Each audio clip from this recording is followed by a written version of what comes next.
Today we're going to be talking about taxes. It's an introduction to income taxes that you face in the United States, both at the federal level, at the state level, and then we're going to think about Social Security and Medicare. So there's four different types of taxes that are taken directly out of your income. And that's in addition, the other types of taxes you might pay, like property taxes, sales tax. We'll talk a little bit more about those in the future. What we're going to be doing today is an introduction, and it's a simplification. These taxes that we're going to be talking about are much more complicated than we're letting on today, because frankly, it's just too tough to talk about all the complex details the first time that we go through this lesson. So what I'm really teaching you today is wrong in a way. It's not the way you're going to solve for your taxes, but it's a good starting place to figure out how you really will figure out how much taxes you pay. We're going to learn how the system works and sort of the basics that we will reapply in the future to learn the complexities in greater detail. So to start out with a relatively simple system, we're going to start out thinking about Georgia's state income tax system. Again, when you get paid, you're going to pay federal taxes. That's government taxes for the federal national government in the United States. You're going to pay state income taxes if you're in Georgia. You're going to pay Social Security taxes. And you're going to pay Medicare taxes. All right, a lot's going to be taken out. So we're going to start today by thinking about Georgia's tax system. And I've kind of written some values up here. It's not going to make a whole lot of sense the first time you see it, but we need to dive into these details. When we talk about these income tax systems, like the federal and state income tax systems for the United States and Georgia, they're both marginal tax systems. So a marginal tax system is a specific type of tax. Different from other types of taxes that you would pay. Different from a sales tax. With a sales tax, everybody pays the same amount in a given county, right? You spend $1 in Milledgeville, they take out 7%. In regards to this system, though, it's different. If you earn $1 of extra income, the tax rate that you face on that dollar depends on how much you've earned so far, okay? That's what this system is going to show us here. If you earn just $1 in income, all right, you would pay 1% tax rate. But if you've already earned $50,000 in income and earned one additional dollar, that one additional dollar now would be taxed at a 5.75% tax rate, okay? So the system specifies that as you earn more income, the tax rate that you face is going to go up, okay? So in a marginal tax system, each dollar is treated uniquely.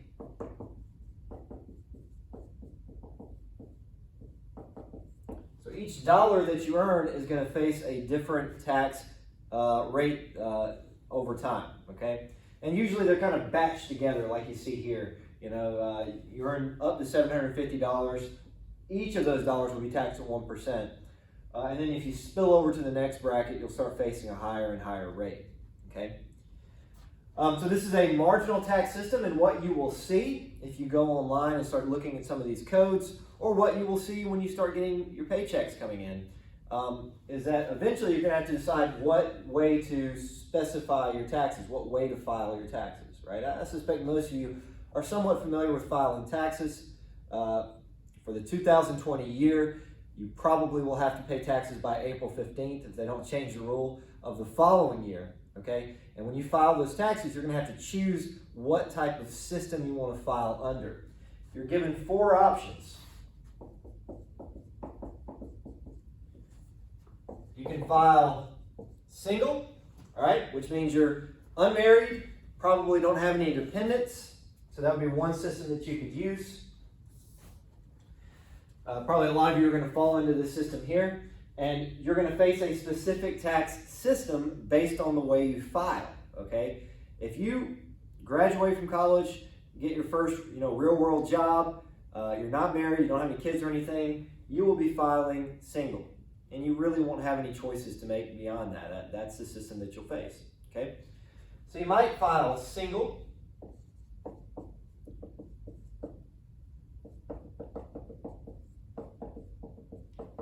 If you're married, you You might file married filing jointly. That's the system that we are going to discuss here for Georgia in just a bit. If you're filing married filing jointly, that means you're basically combining the income of you and your spouse together and then paying taxes, right? So you're no longer filing as individuals, you're basically operating as one unit and being taxed on all of your income simultaneously, all right? If you're married, you do have another option. You can file independently.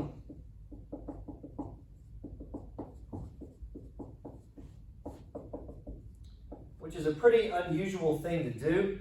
Only about 4% of people that are married file independently. The reason you would do this, there's basically two strong reasons why this might happen. One, if one of the individuals in the marriage has a lot of medical expenses, it's sometimes advantageous to file independently. Probably won't apply to you unless you're older and have some medical problems. In that case, you might file independently. Or a second reason is perhaps you and your spouse are separated or considering divorce, and you want to keep your incomes and your income systems separate. Okay. If you think you may be getting divorced in the future, well, then there may be things like alimony payments and such. Things can get complicated there, so it's sometimes better to file independently. Okay. We're not going to talk much about this because, again, only 4% of people who are married fall into this category. So while it is something that is an option, it's not something that you are likely to take during your life. Okay? There's one more option. The fourth option is to file head of household. And this is generally for people who are single and have dependents.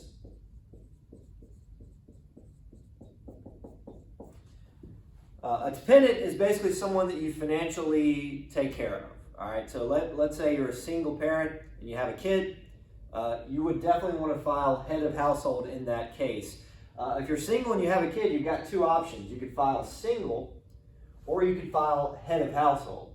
And basically, you pay lower taxes when you're a head of household. All right, so if you have a dependent, you probably want to choose this head of household option. Probably you don't have a kid, chances are, but there are other possibilities here. Let's say you're taking care of your parents, you have an adopted child, maybe you live with your grandparent, perhaps. That also could be an option here. Okay, so as long as you earn the majority of the income in your house, and you basically can file for one of the people in your house to be your dependent, well, then you can file head of household. All right. So these are the four options that you have.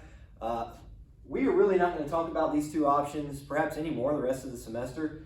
Instead, we're going to be focusing on these two because they are the most common. And frankly, in regards to the math, it's all very repetitive. If you understand how these work, you can very easily figure these out as well. It's really all the same math, just with different numbers, right? It's the same system. It's the same addition, subtraction, multiplication. It's just the numbers change depending on which of these systems you're in, okay? So in regards to Georgia and these values that I've placed up here, this is for people who are single, and this is for people who are married filing jointly, okay? So let's figure out how this system works. Let's run through it real quick.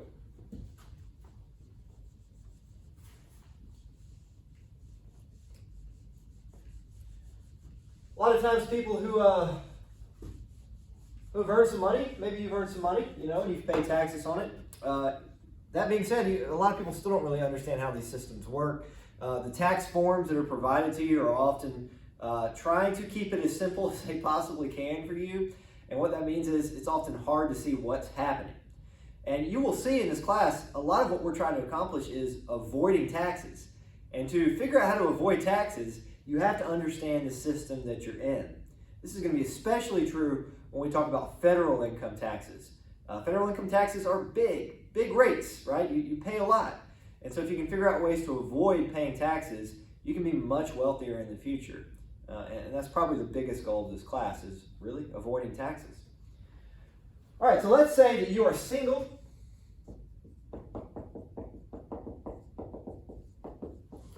and you earn $3,000 in 2020. And the year I'm making this video in is 2020. I'm probably going to use this video for a few years. And these values are for the 2020 tax year. They change very slowly, but very consistently over time, basically just to account for inflation. So, just sort of incremental changes over time. So, let's say you're single and you earn $3,000. We need to figure out how to go through this system and determine how much taxes you're paying. Let me show you how to do this wrong, because I know that you're going to be tempted to do this if you've never seen this before. Students in the past have made this mistake very often. The mistake is you look up here and you say, well, $3,000, it falls into this bracket here, okay? These values that are listed here are your incomes, and so if you earn $3,000, that would fall into this bracket here, and you would pay a 3% tax rate. So I see this on exams all the time. Students say $3,000 times a tax rate of 3%. Well, that's $90 in taxes. That's wrong. That's in fact, a big mistake. If you do that, you're really misunderstanding how this system works, okay? Remember, this is a marginal tax system. And what that means is every dollar is treated uniquely, is treated as its own entity, okay?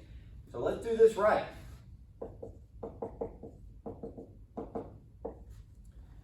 Here's how it works.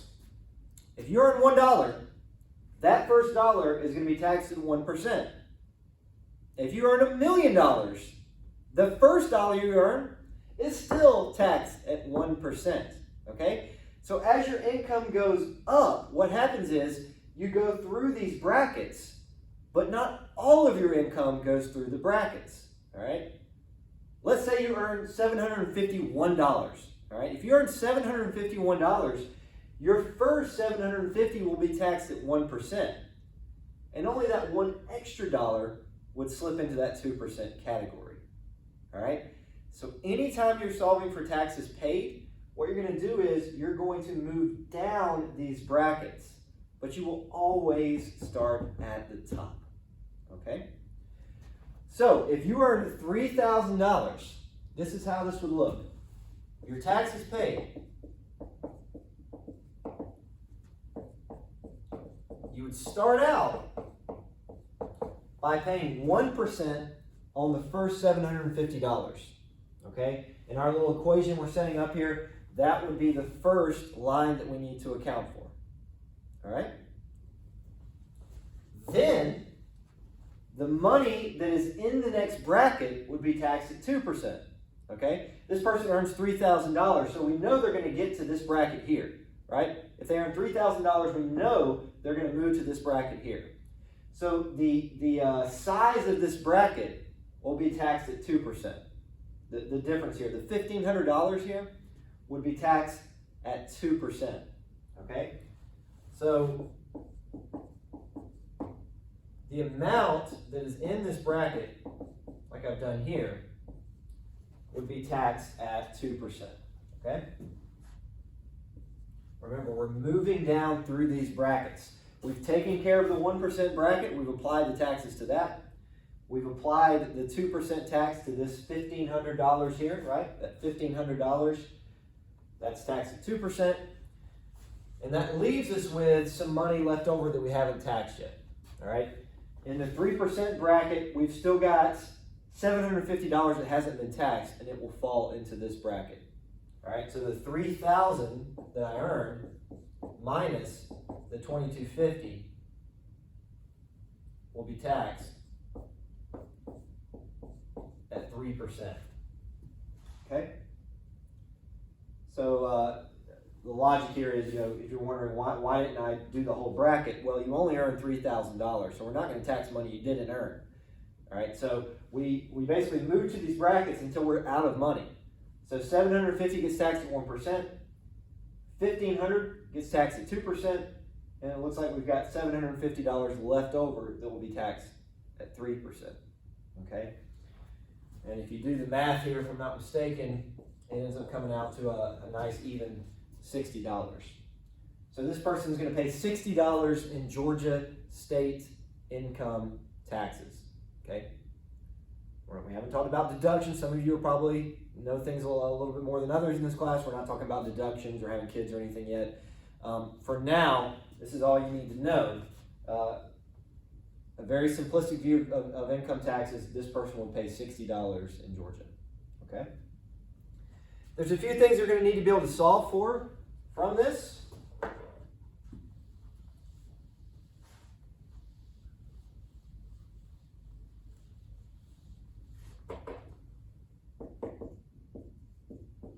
Call this things to calculate.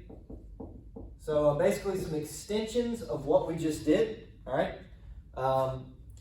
Anytime you're solving for taxes paid, you're going to use the same logic we just applied there. And that's pretty much always going to be the first step in doing calculations in regards to taxes, is to figure out how much taxes you paid. But once you know how much taxes you paid, there's more that you can do, okay? All right? I'll give you one term here that we're going to use repeatedly in this class. Gross income. That's income before taxes. All right, that's the $3,000 there. So from now on, when I say gross income, that's the income before you take out any taxes. All right. If you get a job getting paid $50,000 a year, and you go negotiate for your salary, and they say we're going to pay you $50,000 a year. That's of course gross income in the United States. So that's income before you take any taxes out. In some other countries, they take the taxes out basically before you get paid your salary. So in some places in Europe, if they say we're going to pay you 20,000 euros, that 20,000 euros is not your gross income, it's your income after taxes are taken out. All right. So another really important variable when thinking about how much you're earning is your net income. And this is your income minus taxes. Okay? And you can kind of imagine that when it comes to net income, we're usually going to think about net income in regards to all of your taxes being taken out, right? But let's just think about it simply here. Let's imagine you just paid Georgia state income taxes, all right, just to keep things relatively simple here. For this person, their net income would be the $3,000 that they earn minus the $60 that they paid in taxes, or $2,940, okay? And we care about this value here because this shows how much they actually have, right? The money that they're paying towards taxes, they never really get. But this is how much money they end up with after paying taxes, which is a very useful thing to solve for. All right, so I might ask you to solve for net income. Another thing I might ask you to solve for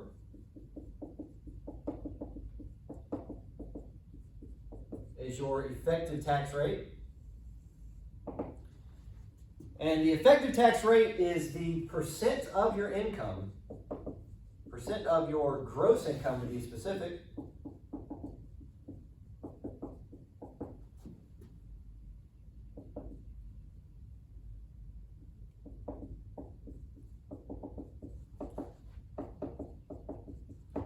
it's the percent of your gross income that is applied to taxes, all right? So if you pay an effective tax rate of, let's say, 12%, that means 12% of every dollar you earn goes to taxes, all right? The effective tax rate that you pay is going to change based on where you live, how many kids you have, how much you earn. It's going to be based on a lot of things, and it's going to take us a while to get through all those details. Starting with a nice simple example here, your effective tax rate is just going to be what percent of your gross income got paid to the Georgia tax system, okay? The formula that we're going to use is the taxes paid, right, which we've already learned how to solve for, divided by your gross income. And we'll multiply that times 100 because we like to quote it as a percent. All right, so effective tax rate in this example is easy. Once you've solved for taxes paid, it's a piece of cake, right? Your taxes paid, we know, is $60.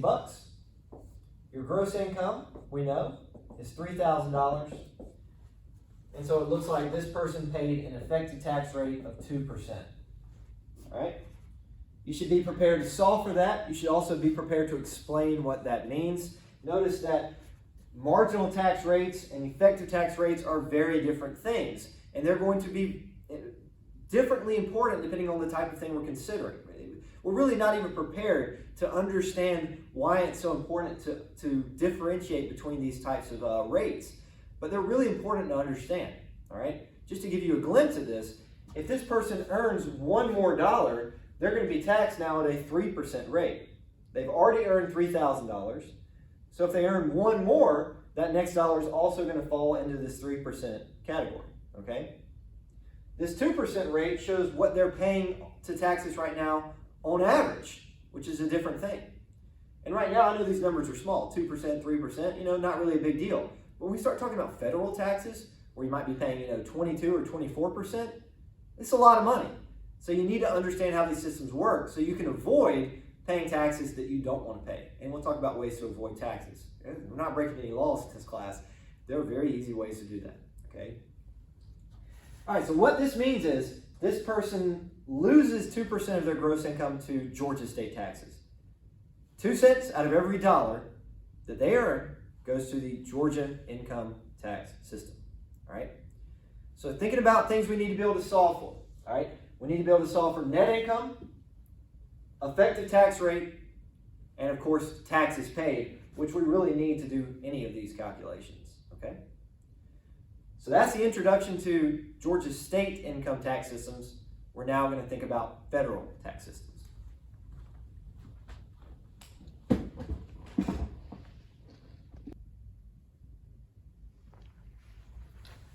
Okay, now we're going to think about income taxes in the United States.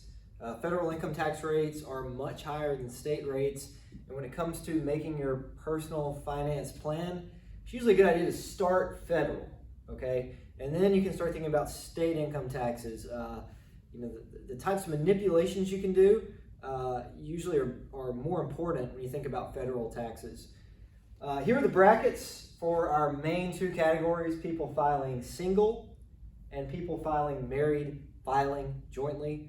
Of course, you can file independently married, and also you can file as head of households. We're not going to talk about those in this video.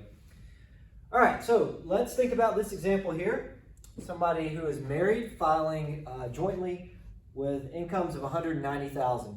That $190,000 income would be for the spouses combined. Remember, that's how it works for married filing jointly, okay? And so this would be the category that they would be using. This is the part of the tax code that they would be employing to figure out how much they're going to pay, okay? This works exactly the same as state income taxes. The numbers are just different. It's a marginal tax system, so we're going to move gradually down the chain here. So, what we're going to do first when it comes to solving for taxes paid is we are going to begin at the top, all right?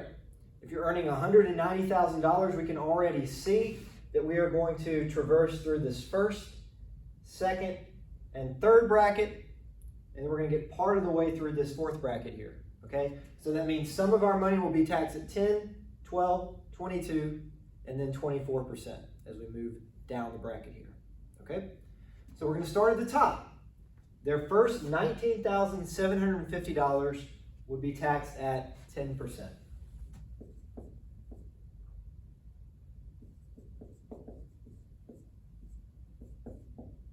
Okay? So once we've done that, we've taken care of that first batch of money, all right? You can kind of imagine here we've filled up this bracket, and then we're going to flow over into this next bracket. So it's kind of hard to tell right offhand, but the amount of money in this bracket will be taxed at 12%. All right, so just to make it sort of easy on myself here, I'm just going to leave the brackets intact here. Obviously, you can skip steps if you need to, if that makes things easier for you. But for me, I'm just going to leave the bracket alone there, and I'm going to do the math when I put it in my calculator. So whatever this is, that $60,500, I think, that $60,500 there will be taxed at 12%. All right, I've satisfied this 12% bracket. I'm going to move over here to this 22% bracket. Okay, so So 171,050 minus 80,250 will be taxed at 22%. All right. And then I'm left with some money that spills over into the 24% bracket. Okay. This couple makes 190,000. So we definitely don't want to go all the way to the top of the bracket. We need to recognize that once you get to $190,000 in income, you stop. All right. So we will take 190,000 and then subtract off the bottom of the bracket here.